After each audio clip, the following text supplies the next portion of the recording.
ગઈકાલે સુરત શહેરમાં એમ્બ્યુલન્સ 108 ને BRTS ના રૂટ ઉપર એક અર્ટિગા કારના ચાલકે ઇમરજન્સી હોવા છતાં એને ઓવરટેક કરવા દીધેલ નહીં અને લગભગ 2-3 જંકશન સુધી આ અર્ટિગા કારના ચાલકે એમની ગાડી આગળ ચલાવેલ અને જેના લીધે એક સોશિયલ મીડિયામાં એક વિડીયો વાયરલ થયેલો હતો.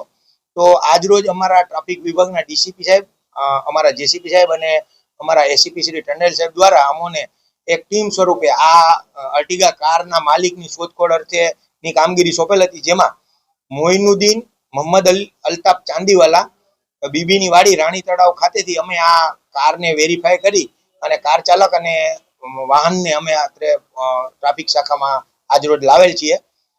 અને પ્રજાને મારે એટલું જ કહેવું છે કે કોઈ પણ ઇમરજન્સી વ્હીકલ જ્યારે તમારી આસપાસ પસાર થતું હોય તો એને અવશ્ય રસ્તો આપો. કોઈ પણ એમ્બ્યુલન્સ જ્યારે પસાર થઈ રહી છે તો એમાં કોઈનો જીવ જોખમમાં હોય છે.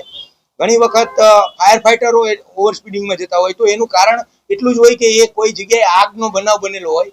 તો મારી જનતાને અપીલ છે કે આવા ઇમરજન્સી વ્હીકલને તમે રસ્તા આપશો.